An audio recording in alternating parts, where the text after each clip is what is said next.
report here on RotoGrinders.com. My name is Chris Gimino, back for week 13 to go over projected ownership in NFL DFS. And joining me to do so, we've got back for week 13 from his annual excursion for Thanksgiving, Dan Gaspar, Mr. Tuttle 05. Tuttle, it's a very interesting week with all of the potential running backs that we can play, all of the potential role changes that we must discuss. And so this could be the best show we've ever had. I don't have any particular reason for saying that, but we got to do it right for the people, right? We've got to have the best show that we've ever had. It could be, and now I have pressure on me, but I think we can deliver here. So I'm ready to roll. I'm happy to be back, not in a house with 18 other people now. So I got the house to myself and ready to roll. If you want to start the show, the best we've ever started a show, you need to tell the people what is going on at quarterback this week. Because when you look at the projected ownership landscape at the quarterback position, it is not crystal clear beyond Tom Brady to me who people are going to play for a couple of different reasons. And now I think you can narrow it down to a fishnet of like 8 guys. But if you tell me who's the second, who's the third, who's the fourth highest owned guy, I could give you credit for a number of different names, particularly on DraftKings. So I want you to tell me, when you look at this landscape, once you get past Brady, people know play Tom Brady. He's close to the MVP this year if he's not the MVP, and he's playing Atlanta. Who else are we playing this week? Yeah, it's Brady. And he's so clearly the top overall play, and it's scary for me even then in tournaments and how to figure out how to handle that, because the double stacks are so easy with him too. The pricing is just so convenient for fading Brady double stacks, and I think it's going to be very highly owned. And usually I'm fine fading chalk like that, but then again, it's like such a good spot.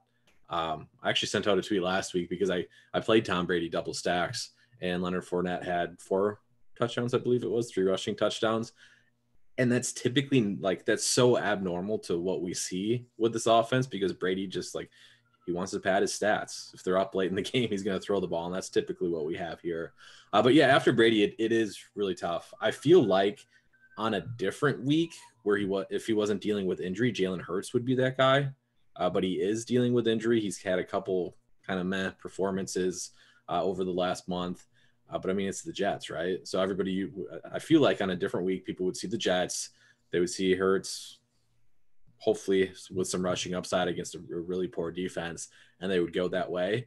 But it's not really shaping up that way. I think partially because he is fairly expensive now is why he's not going to get a ton of ownership. But I do feel like he's the guy that stands out to me as a guy that could soak up if people are feeling more confident about his injury than I am. I could see him getting some ownership, I guess. Yeah, when we go to the projections on Hurts, one of the problems with Philadelphia these days is we definitely know they want to run the ball. And we definitely know that when you sort of intermingle a couple of different offensive styles, that necessarily it's rare that the Eagles are going to find a spot where the plays are going to shoot up, where I think his prop is like 185 yards passing or something total. It's not an exciting passing game spot for Hurts. So usually you want to rely on his ability to run for touchdowns and to get rushing yards to pad his minimal passing production. And with the ankle injury, that's a little bit tougher to trust. And I think that that's a situation that we need to be monitoring going into lock, is making sure that he's even going to play. Gardner Minshew on standby took some first-team reps this week. Now, Justin Herbert is playing the Cincinnati Bengals, a spot we previously in past years would have said, okay, this is a pretty good place to get one of the best quarterbacks in the league. Not so fast. Bengals have been playing at an elevated level on defense this season. Herbert, meanwhile, coming off the fairly lackluster game against Denver last week, 44 attempts, 303 yards, just 2 touchdowns. Pretty good for fantasy, but not necessarily where we know he can get, especially if you're trying to win a tournament. What are the odds that we're going to see Herbert get up in the passing department this week? Because I do think that while the Bengals have played well, he's capable of doing against anyone. Yeah. I mean, you mentioned it. The only thing that would drive this ownership down is if people are scared of the matchup, which I think they might be a little bit, which is, again, why nobody immediately jumps out right after Tom Brady, because there are kind of warts with all these other options. And that's it with Justin Herbert, his matchup. I like him. I think he's a fine overall play. He's got obviously strong stacking candidates. It seems like the obvious Mike Williams leverage week off of Keenan Allen, who's going to project his chalk, but Williams keeps dropping in price. But the matchup is the biggest thing, and the matchup is the biggest thing for somebody else like Lamar Jackson too, who, again, like a different week, different scenario, different team. Like usually we typically see Lamar Jackson closer to double-digit ownership, but the matchup's really driving that projected ownership down. But he's another guy that I'm kind of growing into a little bit more as the week progresses. Pittsburgh's defense has struggled a little bit as of late. Some of that is because of personnel issues with injuries. TJ Watt has been out. He's expected to play, but he's on the COVID list right now. But if TJ Watt is out for that game, I think they're still going to be out Joe Hayden. I think Lamar Jackson could be kind of a sneaky good play. And he could also creep up ownership wise, just because, again, after Brady, there's no clear way to go. So people kind of just flock to where they think the highest upside is. And Jackson obviously fits that bill. I think you will see it happen on some of the other sites. The ones particularly where you do not get a full point for reception for the wide receivers. So the stack points per dollar goes down a little bit. And not to mention the fact that there's no 300-yard passing bonus on either FanDuel or Yahoo. So, and again, pricing wise, 8,500. Not it's quite as hard to get to a 7.8 on DraftKings, where the pricing is just a little bit tighter these days. So I do think you'll see lower ownership on DraftKings for Lamar Jackson than on other sites. Now, Derek Carr is a player that nobody really falls in love with the idea of playing, but the problem is this week we've got an under $3,000 tight end that you can pair him with, as well as a wide receiver who gets a surprisingly consolidated volume of the work share. A guy who's like your size, Tuttle. So, I mean, quite frankly, Derek Carr is not somebody that we're going to get over the moon about. But when it comes to projected value, which DFS players do tend to gravitate towards these days, I think we're going to see some Derek Carr lineups out there this week. Yeah, for sure. The price is right. The stacking candidates are right. He's third in the league, I think, in total yards. Or I think he might be leading the league in passing yards, to be honest with you. But I haven't looked that up lately. But he was leading the league, that's for sure. Yeah, and it's so some of this is like so hard to diagnose on a week-to-week basis. But I mean, Washington is very, very clearly better against the run than they are the pass. Like that's just how it is. Their defensive front is much better than their secondary. Teams typically throw the ball more often against them because of that, higher pass rates.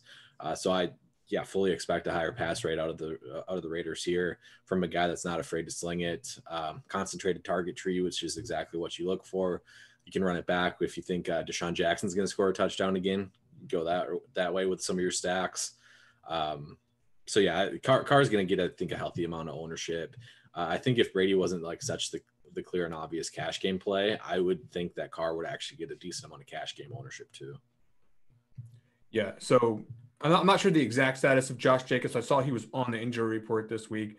Obviously, for some reason he didn't go. I mean, that would only, to me, increase the chances that Derek Carr would be used as the means for propelling the Raiders offense in week 13. Now, on the other side of that game, Taylor Heineke is 5.6, a player who can run it, a player who is going to be without one of his key weapons in the backfield this week. Probably not the toughest matchup on paper as far as the Las Vegas Raiders are concerned. So are you interested in getting to this lower price quarterback on DraftKings where we do need the salary savings? So kind of. And honestly, the passing game in general offers pretty strong leverage off of Antonio Gibson, who I expect to be pretty big time chalk. We have him, projected for 36% owned on DraftKings, which is not surprising to me. So yeah, I mean, Heineke, like, I'm not looking to go there and single entry or anything like that, I don't think. But if I'm multi-entering, I think he certainly fits the bill as a guy to stack with McLaurin. Very, very strong leverage there. And even Logan Thomas is back. Thomas looked pretty good last week. I didn't see the exact numbers on the routes run, but I would expect his workload to increase this week with clear practice. So yeah, I do think the Washington passing attack is a pretty good approach to tournaments. Yeah, certainly you can't play a guy like Curtis Samuel yet, I don't think. But I mean, if a player of his caliber is going to be in the game for some portion of it, and every time that he is on the field, theoretically, he helps improve that passing attack. So the healthier he gets, the better for the Washington football team offense. Okay, so Matthew Stafford, I think against Jacksonville, 9% ownership is too low. I mean, not that I don't think he'll be 9% owned, but I think that he should probably be one of the highest owned players this week, if you ask me. Now, why do I say this? I do think that when you look at the numbers, the underlying metrics for the Jaguars defense, this is most certainly a spot you want to attack through the air. That is what I am seeing, Tuttle. Are you seeing it the same as me? Yeah, for sure. When I wrote up the expert survey a little bit earlier this week on RotoGrinders.com, Stafford was the guy I was focused on, that passing attack.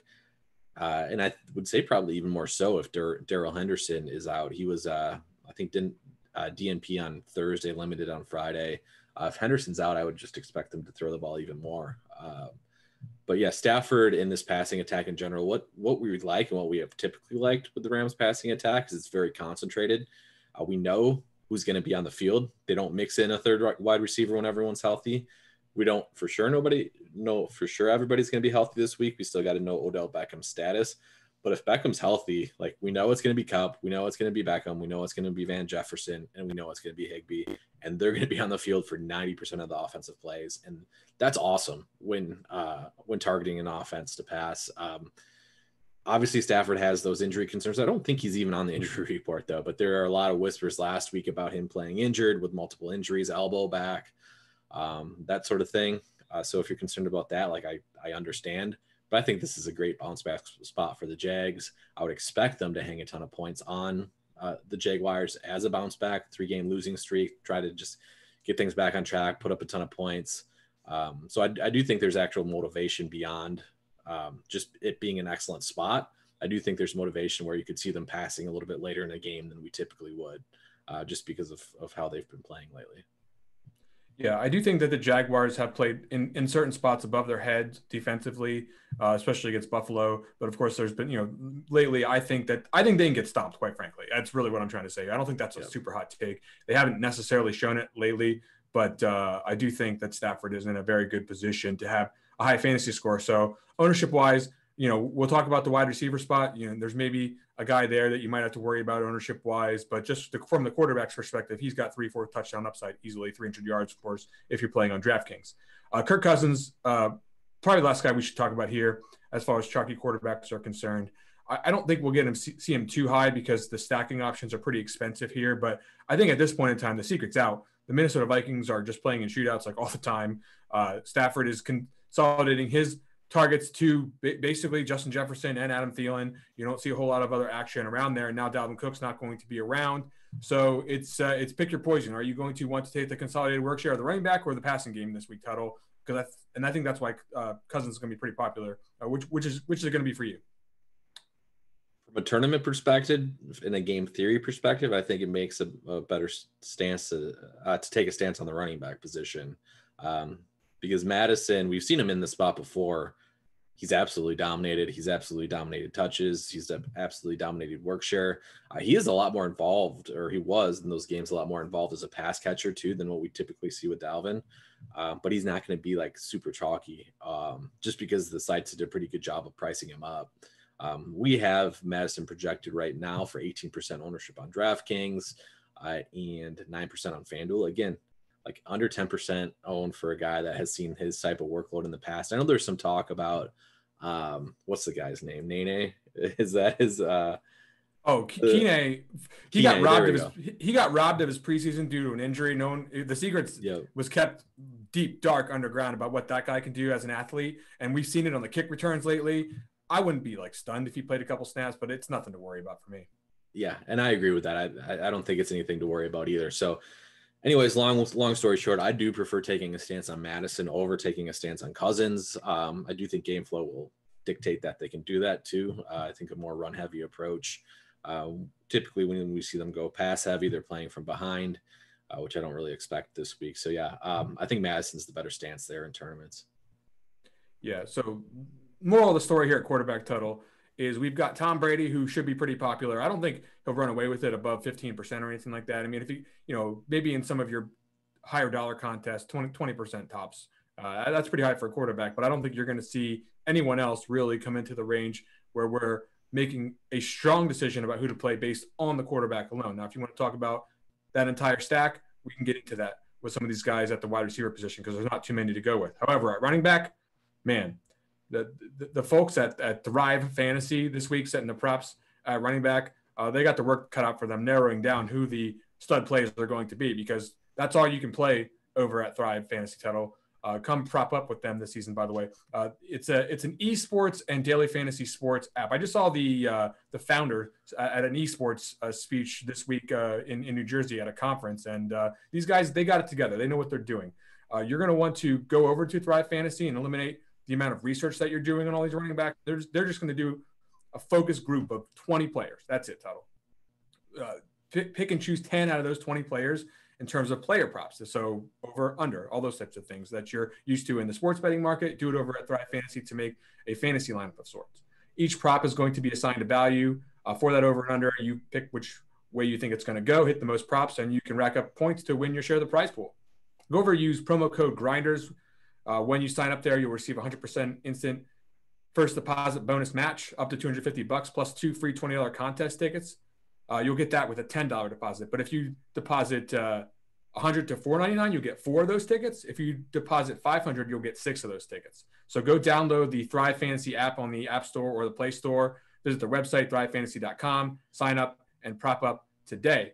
The prop on Antonio Gibson total is something like 71 rushing yards, which I think is under debate for a couple of different reasons. Number one, is Antonio Gibson going to take the entire role in this offense? Is he going to be both the early down running back and the third down pass catching back?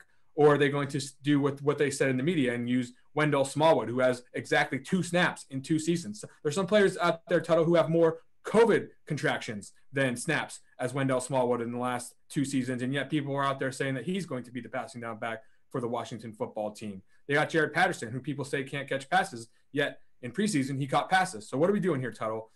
Are we going to see the 71 over hit for Antonio Gibson? I think so. And I do think you'll see him more involved as a pass catcher. Like he was a wide receiver in college, right? Like this is his skill set. And there was a lot of talk preseason about him being much more involved as a pass catcher. So I'm not too worried about these other reports. I mean, it's important to remember McKissick's injury didn't happen until late last week, like late in the fourth quarter on one of their final drives. And Gibson still just dominated touches up to that point, dominated workload up until that point. And whoever is filling in for McKissick is not going to have nearly as big of a role as him. So yeah, I'm completely fine with eating the Gibson chalk on this one. We talk about every week how when you're eating chalk, it's typically better to do it with a heavy volume running back because there's just less ways for them to fail typically. Not to say it's not going to happen this week, but I like Gibson a lot. It's going to be tough not to play him at this price point. Yeah, it is certainly, it's going to be an interesting situation to say the least here for the football team running back situation. And I think that playing Antonio Gibson at high ownership in tournaments is acceptable, albeit, I'm more on the conservative side as far as how they'll treat the situation. People want to say, oh, they promised a Christian McCaffrey workload for this guy. Well, look what happened to Christian McCaffrey. Look what happened to Derrick Henry. I'm not, I think the coaches are they're going to find rest spots for their players. And I think Gibson is not necessarily going to just be out there for 90% of the touches like a lot of people think. Still makes him a great play, though, with his current projection at 5,700 on DraftKings. Now, Eli Mitchell. This is a guy who had some targets last week. The knock on him is that he doesn't get a lot of passing game work. Plenty of rushing share, though. Can you pay $6,000 in tournaments for Eli Mitchell at high ownership? Probably. This is why it's like the running back position is so tough for me this week. You say he's probably not going to get 90% of the touches when talking about Antonio Gibson, right? And then we show Elijah Mitchell. Granted, Debo stole some of those away, and now Debo's gone. So who knows what they're going to do with those Debo touches that are vacated, and Debo was stealing all the touchdowns too. I will say I think Eli Mitchell's workload is fine. Like I'm not scared of it. I don't think it's at a threat. I think he's a good play. Of the two between Gibson and Mitchell, I think there are more paths to Mitchell's workload getting cut into than Gibson, which is probably seems like a crazy take because we've seen Mitchell have a pretty secure workload, but they still do have Jeff Wilson. We've seen it before. We've seen them treat their running backs in much more of a timeshare in the past. I know that hasn't been the case this season, and it's very possible I'm just being stubborn with it. And again, I think Eli Mitchell's a great play. I'm not concerned about his workload to the point where I'd be fading him. Just when comparing the two, I think they're fairly comparable between Gibson and Mitchell. And I personally would be less surprised if like Jeff Wilson came in and stole 2 touchdowns than if Jared Patterson came in and stole 2 touchdowns. I think Hasty's lurking too this week. So, they've got a couple of backs back there that are pretty good. I don't have a bad thing to say about Eli Mitchell coming and played well so far, other than I think there's plenty of options this week. So it's a little bit difficult for me to want to play multiple high-owned running backs in the same lineup this week when one of the players on DraftKings doesn't really traditionally get used in the passing game all that much. So a little bit bearish on Mitchell for the tournament landscape. Now, Jonathan Taylor, I think we're bullish on him. I think everyone is. He's 9,200 though, 10.5 on FanDuel. People are still finding a way to get there as far as I'm concerned. The question is, are they doing it enough? Real quick, because you caught me by surprise, and I wasn't even aware Michael Hasty was back this week. I think it was just announced yesterday. Like that's something that is something we have seen. I mentioned before with Eli Mitchell that we haven't seen his workload cut into. The one time that we have, it's been JaMychal Hasty being a third down back. So I think for sure we're going to be seeing Hasty used as a third down back at the least, and there's other potential to his work share getting cut into. Now going back to Jonathan Taylor, he's interesting, and figuring out his ownership on a weekly basis is so difficult because he does have the box score lurkers, but then also he draws this amazing matchup. I do think FanDuel, he's a little easier to fit in. You're not like playing Cooper Kupp and Jonathan Taylor together in the same lineup on FanDuel. You technically can. I've found some ways to do it with James O'Shaughnessy at tight end. So I do think Taylor will be a little bit higher owned on FanDuel specifically. And I'm going to get it wrong no matter what I say with Jonathan Taylor. He's going to smash no matter at this price. I think it's a logical fade in tournaments at high expected ownership. But I've said that in the past, and he has a 5 touchdown game in him within the last few weeks. And it's the spot where you would not be surprised to see that type of performance again, because it's such a good spot for him. But I do think the logical play in the game theory play would be to go underweight or fade him. But man, and I will say that's larger field talk with game theory. If you're playing single entry and you just want to lock up 20 Jonathan Taylor points and move on, go for it. That's fine. There are a couple of situations that I'm going to equate to Jonathan Taylor from Sports Pass, but prior to DFS, let's say do you remember a guy by the name of LaDainian Tomlinson? So people probably at that point in time would have been like, oh man, LaDainian Tomlinson's 11K. We can't play him every week, and he scores 4 touchdowns. Then fast forward. Remember a gentleman by the name of Russell Westbrook, when when he woke up and was scoring 50 fantasy points a game, his price was getting to astronomical levels. People was like, oh, you can't keep playing Westbrook at this price. Just cramped down everyone's throat time and time again. Now, more recently, there was the Le'Veon Bell situation. I think it was Bell and David Johnson one season where, once again, every single week, price is going up. They can't keep doing it, cramming it down everyone's throat. I feel like Jonathan Taylor's in that spot right now. He's such a huge part of this offense. He's got a great matchup this week. I think it's just a mistake to just look at the price point and what we know about the majority of players in daily fantasy. Say, no, you can't play this guy because of high ownership and the fact that running backs traditionally just tend to have ebb and flow up and down weeks. I still think there's a really high floor here, and there's a monster ceiling that just cannot be avoided week in and week out. And I'm going to try to find a way to afford him, even though, like you said, it's a little bit scary because of these prices. Who else do we like at running back here, Tuttle? There's about 10 of them. Yeah, and one last thought on Taylor too here is the crazy thing though, with him at his price point, if you're thinking through it, he gets 24, 25. That's not going to sink you in tournaments. That's the best argument you can make to fading Jonathan Taylor, basically, is 25 to 30. You're probably not dead if you fade him. If he gets that 50-point game like he did against Buffalo, you're dead. But, he throws up 30, you're still alive. But other running backs, I think the most interesting one to me that I saw with how you have projected ownership, or the most interesting conversation would be kind of the James Conner and then Jamal Williams, who seem to be a tier down from Antonio Gibson. But I think Williams is going to soak up a decent amount of ownership this week. And I think he's going to be higher owned than James Conner. I think. I don't say it confidently. Conner's kind of old. He's kind of tired. I think if people are like me, they're tired with him. He's performed okay as chalk the last few times he's been chalk. Obviously should benefit from Kyler Murray expected to be back this week, which would benefit Conner a little bit. But the matchup is seemingly better for Jamal Williams.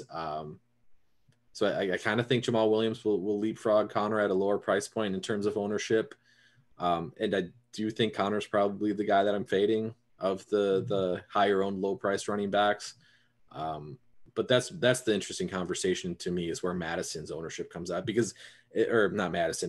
Jamal Williams. Because if Jamal Williams comes in as the 4th, 5th highest owned running back, then yeah, I'm fine with my stance on him currently, which is I'm playing him in a lot of my lineups.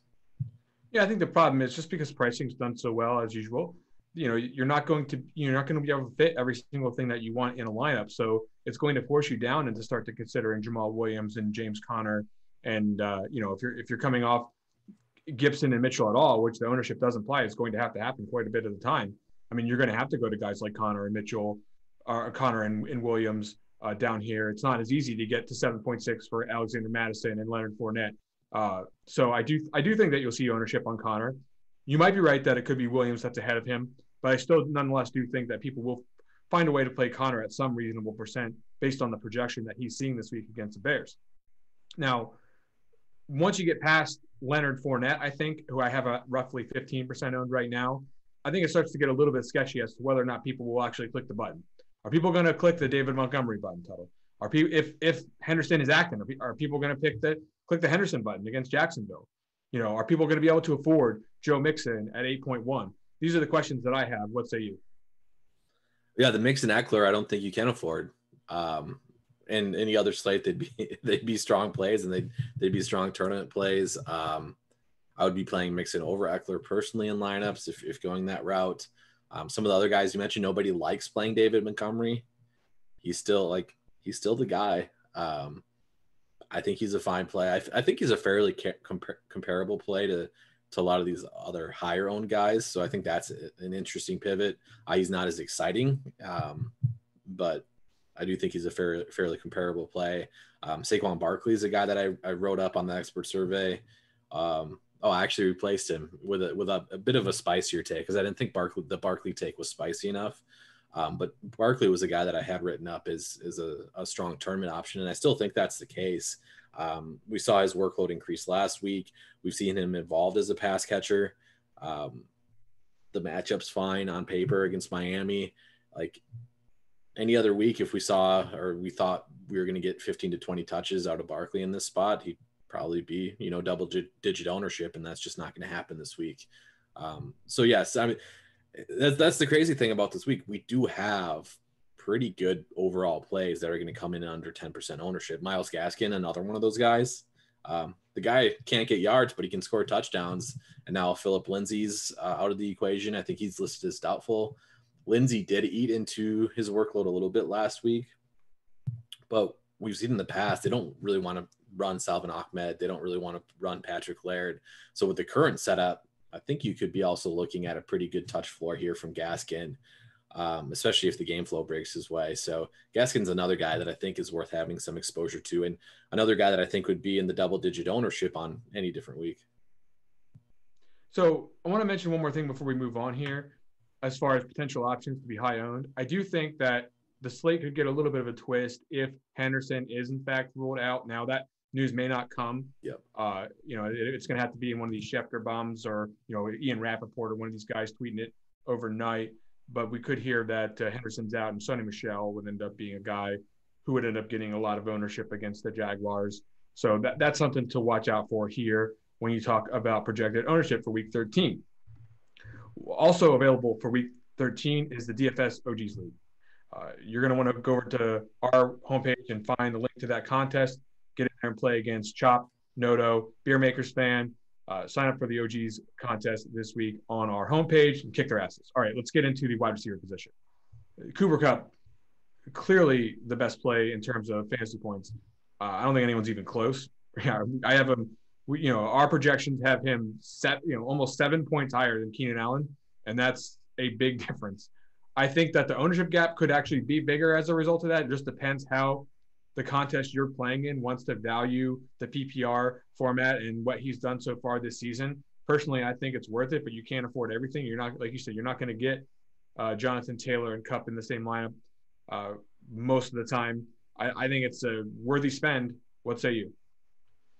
Yeah, I think it's a good spend too, but that is pretty much the decision you're making. Is Kupp versus Jonathan Taylor. So we talked about how, and I'm doing this now in my head too. I had Taylor in a decent amount of lineups, but it's like we just talked about how many good running back plays there are, right? So the opportunity cost would seemingly be a lot lower at the running back position than the wide receiver position. You just mentioned we have Kupp projected for 7 points higher than the next guy. So I do think it's one of those spots where you probably just have to be like, hey, I'm going to Jonathan Taylor, he's going to ruin me, but I'm going to fade him and I'm going to go heavy on Cooper Kupp. I'm going to go heavy on these lower owned running backs that are still really good plays on any other week. I do think that is the right approach. Like you said, though, in terms of where we and how we project that ownership wise, it's very tough. It'll be very interesting to see how it plays out because, again, I've mentioned it numerous times before. I think Jonathan Taylor is kind of a little different in terms of project. Like the models aren't going to project him perfectly in terms of ownership because people love this guy. People love those game logs. I think he's always going to go a little bit higher than what we typically have him projected for. And then conversely, Cooper Kupp hasn't had one of those smash games for that price point in a few weeks. So game log watchers might not like Cooper Kupp quite as much. But yeah, in my personal builds, I think Kupp makes a lot of sense, especially tied with that mid-tier running back.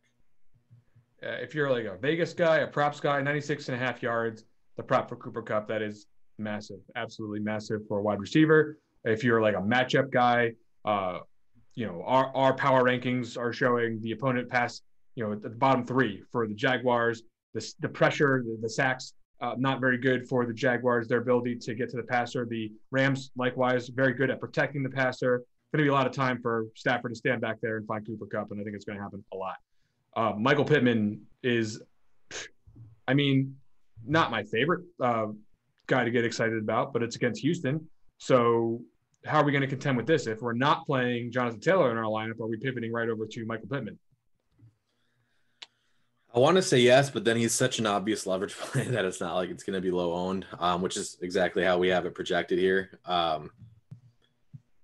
So I do think Pittman's a good play though. At the price point that he's at, it's very hard to avoid him in certain builds. I would just be wary. Like I said, I wouldn't have the mindset that I'm making some sort of sneaky play if I'm playing Pittman over Jonathan Taylor in lineups. Like that's going to be very common. So he's a good play. Yes. Is he fadeable in tournaments? Yes. Yeah. Pretty simply put.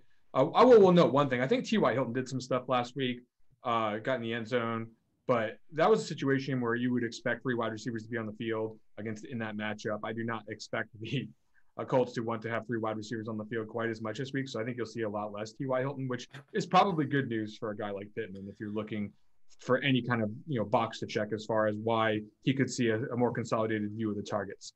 You must not be familiar with T.Y. Hilton versus Houston Texans. That is true. I forgot about that narrative streak. Yeah, he does. I think he did something earlier this year too. Kind of a real thing. Yeah, it wasn't a lot, but I remember seeing the. He got a touchdown. Yeah, it's look. I'm not here to spend too much time on T.Y. Hilton. I was just mentioning, the guy is, he's a part-time player at this point, so don't get too worried about him just because he did some stuff last week. Okay, Brandon Ayuk is a player that I think will be pretty owned this week because of the price point, namely, but also because obviously no Deebo Samuel is going to free up some targets in the passing game for a guy like him. I have some challenges trusting anyone in the San Francisco 49ers passing attack, but I do think he'll be pretty popular. Do you think that this is someone that you can trust? Yes. I will say I don't think there are people that think his role is going to take like some massive change in terms of target share, in terms of running the ball, basically taking over Debo's role in the backfield. I don't think that's going to happen. We have seen him run some jet sweeps and things like that in the past. That's certainly possible. But I don't think he's going to all of a sudden start taking running back snaps like Debo did. I think that was a Debo himself sort of thing. I think he's a strong play. Of the guys that we have projected up here in terms of ownership, he's the guy that I would be least surprised at putting up some sort of goose egg. He's looked good, but I would not be surprised if he failed this week.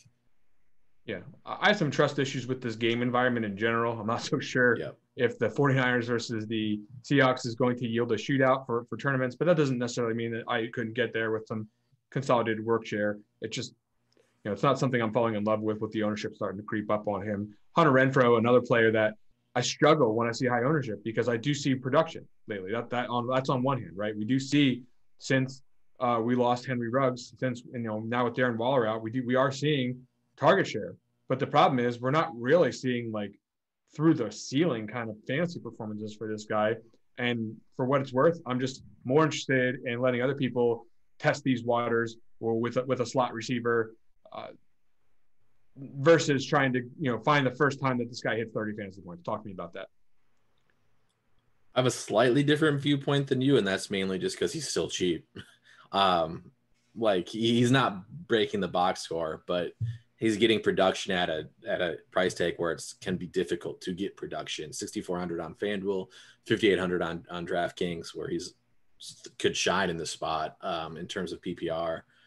So I'm a little bit higher on him than you, just because I think it's the price point for me. You have Pittman in the kind of the same price point. T. Higgins, who's a lot more boom and bust, different profile type of receiver than Hunter Renfrow. Same with Mike Williams, who's much more boom or bust. So he probably doesn't have, like, if you're looking at the tails of it, like his area is much more concentrated in the middle. He's not going to have some straight, like crazy ceiling game like Mike Williams where he gets 40 points, but he's also not going to have the 3-point Mike Williams game. So he's much more of like a safe option. So in that sense, I guess you could take some thought when using him, what sort of lineup you're using him in. Are you using him in a boomer bust lineup and you just need a guy to get you 15 to 20 points? Or do you need him to be the guy that's going to get you 40 points? Because he's not going to do that. Don't worry. Sharp players are going to play Hunter Renfrow. Wait till you see who I'm going to end up playing. Like when we get to the low end, play fire. Like, you don't need to worry about whether my opinion too much on a guy. I do think that Renfrow is going to have a strong middle part of his outcome curve, like where you're going to see a lot of games between 15 and 21 fantasy points. I just don't think he's never going to be the guy that's going to win the slate for you, at least in my opinion. If it happens, it happens, but it's certainly not going to happen more than a few times in his career, just the way that he tends to work in daily fantasy. Now, Chris Godwin is a guy that I think can win slates for you. The problem is I don't think people are going away from him just because when you go to make a Tom Brady stack, I think you're going to still click Godwin over Mike Evans. So talk to me about Chris Godwin. Do you think that he deserves to be high owned this week? Yeah, I do. I said it already with the Fournette stuff and Brady stuff. Last week was an anomaly. Like it's an outlier. I feel pretty comfortable saying that. If it doesn't happen this week, I'll be happy, mostly because I'm taking on an underweight stance on Tampa Bay, not because I don't love them, not because I don't think it's an amazing spot, not because I don't think they're probably going to end up crushing my soul.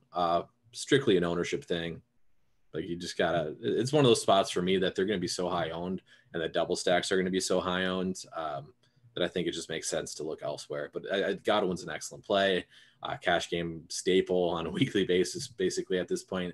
The problem for me with Tampa Bay, and you kind of mentioned it already, like we have Mike Evans projected for 7% owned, but he's such an easy pivot and such the obvious pivot. And he's so cheap with double stacks too, that I could see his ownership getting up to that 15 to 20% range in tournaments for sure. That kind of thing happened with Mike Williams last week, where I didn't really see him as a popular option. The numbers weren't really pointing me in that direction. And then, of course, he ends up like 12% owned or something like that. I mean, he was fairly popular. It wasn't like through the roof. Maybe that's something we'll see with Mike Evans this week. I do think people are going to want to play Gronk. So, he's one of these guys where if you went strictly by the numbers, his ownership wouldn't be that high. But I think at this point in time, you're just going to see the stacking element of the game start to yield people in the direction of Gronk as well. So that could that could prevent either one of these guys, Godwin, Evans, from getting, absolutely through the roof. But you're still going to see the combination of those three guys pretty highly owned in general, just because people are going to want to play Brady this week, and rightfully so. I'm looking at Brady myself. Okay, so let's fire off a couple of guys in the value range, mid-tier, because if we're playing mid-tier running backs, where you can only really afford one high-priced guy in that scenario, you're probably going to see a lot of mid-tier receivers too. So you're going to see Darnell Mooney. No Allen Robinson this week against Arizona. You're going to probably see Higgins again because he had a big game. Matchup. It's not the best matchup, but it's certainly not going to stop people from clicking the button. You got Mike Williams again. People are going to want to play this double stack with Justin Herbert. Rest assured, you'll see 5,700 Mike Williams in play to help make that very possible. And then Kenny Galladay I keep trying to lower him, but there's not really that many cheap options, so he keeps creeping up here. Let's stop right there. What do you think about Galladay with Mike Glennon at quarterback? Are people actually going to play this guy? I didn't think so. Yeah, I was surprised to see that ownership. He was a guy that I had written down earlier this week as somebody to potentially look at is a lower owned option. I do think I don't think anybody's jumping at the bit to play Kenny Galladay. Nobody's doing it, but I do think theoretically it's a decent spot, right? QB change can only be good for him at this point. He's so far down there that a QB change has to be positive for him. We had that. I don't know if you saw, but before we had the retweet, the pregame conference saying that Kenny Galladay was brought to the front of the plane, and was saying we're going to make this right. Joe Judge is we're going to make this right. We're going to get you the ball. We're going to get you a touchdown. They did try to force him to it. The problem is if you're not very good anymore, it doesn't really matter. And that's potentially the problem with Kenny Galladay is he might not be any good anymore. But it seems like from a play calling perspective, they are going to try to get him more involved. So I think he actually has the makings of a good tournament option this week. If he's in the 15%, 12 to 15% range, he's probably not a good tournament option. But if he's more down towards the 5% range, then I could see taking shots on him for sure. Yeah, a lot of players are close here. So I'm going to keep trying to push him down a little bit more. I think I'm with you that while I think the numbers say that at 5K and on this slate, if you're projected for 13 fantasy points with a pretty decent range of outcomes, you probably should be pretty owned. But I do think that guys like Elijah Moore, right? Guys who are a little bit sexier options. Yeah. Josh Reynolds is 3.4. I keep trying to push him down, but once again, he's basically the number one option. The former duo from the Rams now back in action for the Lions, and right away we saw Thanksgiving. This guy's out there catching touchdowns. So I do think that that's going to be a thing. And he's 3.4. The price hasn't corrected yet. People could go to Beckham if he's available. 5.5 stacked with Stafford. There's other options. Van Jefferson, same story. Other options away from Galladay to fit that price range that you could, potentially see people afraid to play the Giants, and I think that that's probably going to happen. Anything else at wide receiver worth mentioning here? I mean, it's pretty much trash other than the studs that are low owned that we'll talk about a little bit later. Yeah, I don't think ownership wise there's much to mention other than, and you kind of said it offhand, maybe these Rams options get a little bit more high owned, especially if we get news Beckham's going to sit. Most recent news on him is we're expected to play, but maybe if he sits, then we see some Van Jefferson's team. But I think we touched most of it. Yeah. Is it ever going to be possible for Justin Jefferson to get a high ownership projection, by the way? It seems like, what does this guy got to do? I mean, I realize how it works and why it keeps coming out this way, but it feels wrong every week. Thielen's 2% right, and Jefferson 7%. We could just put that on repeat for the entire season at the end of the show, and we can just take a nap. Yeah, and then every just double stack Cousins every week, and you'll hit one out of the 3 weeks that it happens or something like that. A pretty good return rate on those guys. All right, let's get to the tight end position. Tuttle. I don't know if I was sleeping this week or what, but somewhere along the way, I didn't notice that Foster Moreau was 2,700. I'm like, what is Darren Waller's out, right? What is happening?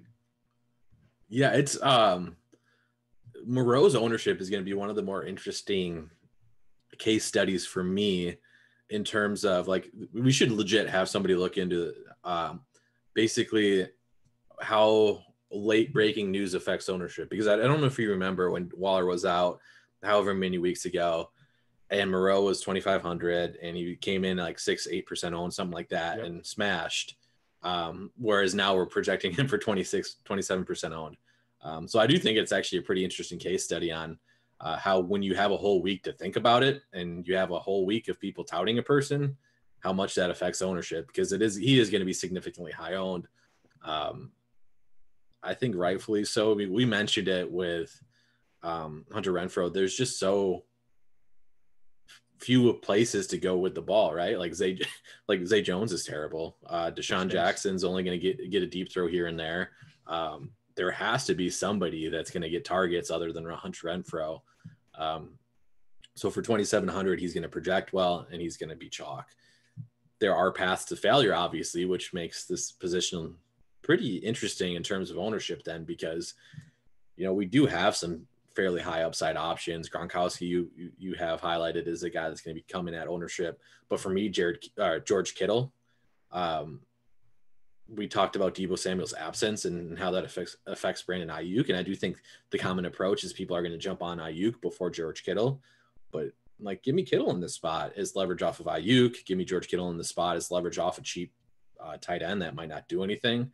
I think Kittle is one of the best leverage plays on the slate. Yeah, unless you're playing on FanDuel where he's like 6,300. Yeah, he'll be on and there. Just sure. He'll be. Yeah, okay. So let's not get crazy on FanDuel. I mean, people are going to play George Kittle. You didn't just. It's not like you're a conquistador. You didn't discover that one out there on FanDuel before everyone gets excited about it. But on DraftKings, I think he'll be a little bit lower, like you said. I might want to try to knock him down above Kyle Pitts here. Who is Kyle Pitts just not good? Like, what's happened? Or the Falcons just so bad that he just continuously gets suppressed by some sort of defensive attention. Like, why is Kyle Pitts? I mean, we know that tight ends don't do well in the rookie season most of the time, but this is getting a little ridiculous.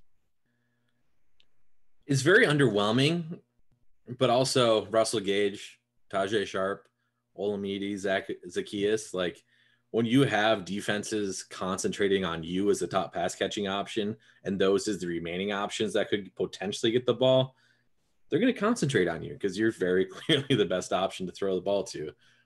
So yeah, it's frustrating because Kyle Pitts should be absolutely smashing. And I still think I do still think the upside's there.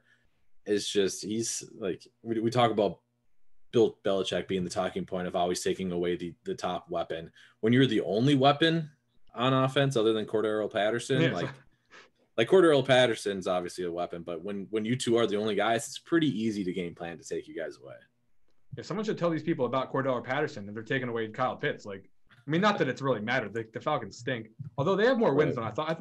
They're surprisingly have 6 wins or something. It's like, how? I'm like, yeah, I rarely look at the standings. I'm so busy looking at daily fantasy, but man, that took me by surprise. Okay, talking about Gronk, people are playing him. Are people going to play Cole Kmet? Like, this is another guy. The guy gets like 20% targets every week. What's he got to do to get attention?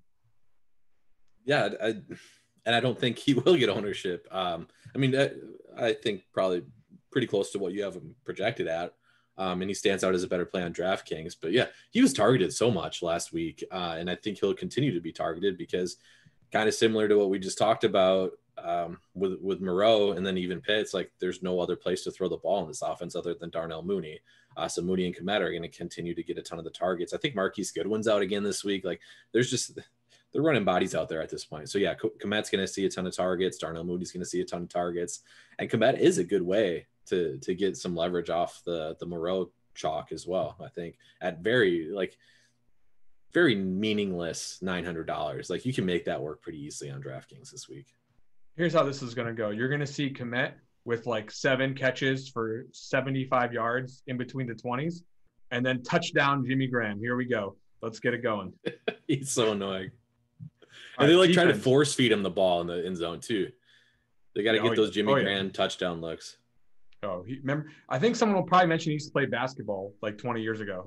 That's the thing. If your tight end played basketball, just make sure to mention it every single season of their career, and then you'll be good. Okay, let's get to the defensive position total real quick. Look, on DraftKings, there's not a lot to love. It's all over 3K. You got the Raiders at 2,800, I guess. I don't know. We're not finding the punt defense like last week, right? It's going to be pretty spread out. Yeah, and I'm trying to. I've mentioned it a few times this week, the expert survey. I think I might have put none for favorite cheap defense on DraftKings, because they're just like, it's very hard to find anything under the Dolphins that makes for a good play. So I do think because of that, we might see a little bit higher ownership than what we typically would in this price range, which again is what you have projected. We like the top 4 defenses in terms of ownership are all 3,300 or above, and I think that is going to be the way it plays out. Yeah. So again, when you talk about defense in daily fantasy, you're really looking to avoid super concentrated spots, especially those that are expensive. We don't see a ton of those. It's really going to be a spread out situation. So personally, I like the Eagles quite a bit here. I think Zach Wilson stinks, quite frankly. Do think that he's the type of player who can make a lot of mistakes against a defensive line that can get a lot of pressure. So the Eagles are looking pretty attractive to me, albeit you got to pay up if you want to get there on DraftKings. Tuttle, I've reached out to the Nielsen people, the people who rate internet podcasts, and we are not having the best show ever. So what we're going to have to do is circle back here. And first, we have to do what every podcast does and remind people to like and subscribe. Go ahead and smash the like button on YouTube. Go ahead and subscribe to your podcast feed. That is the way that you can help both yourself and us out. Us in the form of interaction on the social media, and you in the form of great information delivered right to you with alerts every single day. Okay. Now, in order to recover from our not best show ever title, we are going to have to give the very, very best low-owned options that we have ever given in our lifetimes. So that is where it's up to you at the quarterback position to tell people how they will win millions in the high field, large field contest this week. So I think the best low-owned option at quarterback is Lamar Jackson. I talked about him already, why I like him. Pittsburgh has struggled defensively the last few weeks. Again, some of that's injury related. Joe Hayden's expected to be out again. TJ Watt is on the COVID list. He's expected to play, but you never know how that sort of thing affects a person. Lamar Jackson clearly has some of the highest upside on the slate, and he currently projects for just about 5% ownership. So I think it's a pretty good spot to buy on what looks like not a great matchup that might potentially actually be better than what it looks like. Yeah, I'm gonna second that one. I think that's where I was going here on DraftKings. If you're looking at some of these other sites, I mean it's a little bit scary, but I think Burrow is a guy that has not really seen his ceiling hit too many times this year. He's not going to be tremendously low owned, but I think he'll be low owned enough here that you can pair him up with a couple of his pass catchers at reasonably low ownership and find a pretty high ceiling potential here. If this game starts to get out of hand, right now it's got the combination on paper from the projection side of sort of a middling, not super up tempo game. But if it does end up, we got 2 pretty good quarterbacks here, and when those offenses can interact, you can start to see a shootout. What do you got here at running back? So running back's interesting. I talked about Saquon. I talked about Myles Gaskin. I do like those guys a fair amount. I'm going to discuss a guy that's much uglier. So I like these 2 guys more. I like Saquon. I like Gaskin more than I like this next guy. But I just feel it coming. I feel the troll week coming from Miles Sanders. Was chalk last week. Not going to be nearly anywhere near chalk this week. We had Boston Scott on he's questionable. I assume he's going to play, but he did not practice on Friday. He's battling with an illness. Like if we had this spot, so if you think about it in reverse, Boston Scott was looking like he was going to be chalk because we kind of thought Miles Sanders was going to be out. And now Miles Sanders is in. Boston Scott's not 100%, but Sanders is going to be so low owned. I think Miles Sanders is a good tournament. Like it's weird to say. I think he's a good tournament option. I think he was going to hit 100 yards last week if he didn't get injured. Like whatever, it is what it is. Injuries happen in football, but people have been burned by him so much that I think they're going to be off of him. But I do think he's a pretty strong play. Yeah, I think a real strong play. There's really 2 of them here that you mentioned earlier. Mixon's a little bit higher owned, so I'll mention Eckler at 8.3. Boy, for this kind of price tag, it's no wonder he's going to be low owned. But this guy, the way that we're projecting him, like we see, somewhere near 20 as like the typical type of an outcome for him. If he gets in the end zone a couple of times, you can start to see 30s, 35, pay off the price tag, quite frankly. And this is full PPR. So again, if this ends up into a shootout scenario, he won't be nearly as highly owned as the wide receiving options. Okay, who do you got at wide receiver? Oh man, this is where I had to bring my spicy take on the survey. Um, I'll get there in a bit. McLaurin is the guy that I think is like an actual good play. That's like very good leverage option, very good overall play at his projected ownership. The guy that it takes a bit more a leap of faith to get on the bandwagon on, and that's because Big Ben's driving the bus, is Chase Claypool. If Big Ben was not quarterback, I would love this play. Baltimore allows the most, or they have given up the most throws or completions of 20 plus yards in the league. I believe that number is 51. They allow a lot of big plays downfield, which is kind of where Claypool shines. But again, he has such a noodle arm quarterback throwing the ball that's not guaranteed to happen. But he has obviously stepped into a bigger role with Juju sideline, playing every down now. He's seen 17 targets over the last couple of weeks. He gets some action on the goal line from end arounds, things like that. So I think he does have some trick floor built in with him as well. But yeah, I think Claypool is my extra spicy 1% take of this week. Yeah, I've got a couple of choices here at wide receiver. I think personally, what probably is the better play is you go ahead and find some of your favorite top projected running backs and go ahead and stuff those in your lineup, and then get some lower owned guys at the wide receiver position. Okay, so Jamar Chase, he's not going to be high enough owned. Go ahead and play him if you can afford him. If you are willing to stomach the idea that Russell Wilson could wake up and do absolutely anything, DK Metcalf at 6.7 is underpriced compared to what he is perfectly capable of. I do like Metcalf quite a bit here in this particular situation, merely because we just haven't seen him anywhere close to what his capabilities are in several weeks. And I think people forgot about him, quite frankly. Okay, so Marquise Brown is going to be relatively low owned. If you want to go ahead and try to find a Lamar Jackson lineup, or even quite frankly, just play him by himself, I think that he's a candidate to have extreme consolidation of targets, and the Steelers will be without Joe Hayden yet again this week. And now I've got an absolutely disturbing take title. I promised I was going to be terrible and I was going to give you a fish play of all fish plays. Well, if Jalen Hurts is going to be busy, absolutely not running the ball this week because of his ankle, and you've got a Jets team that isn't necessarily the best on defense, and the Eagles offensive line could give Jalen Hurts time to throw, isn't it about time for a Quez Watkins bomb? He's 3,600 on DraftKings, and if you're playing one of these mega field tournaments looking to make a Jalen Hurts stack, I submit to you Quez Watkins could get out there and get in the end zone on a big play. Just one will probably do the job if he gets up getting a couple of targets. I think that's probably what you'll need to win a tournament. I certainly think it's in the cards. Not the best play, but something that I think is far from impossible. Got a tight end? Kittle's the guy for me on DraftKings.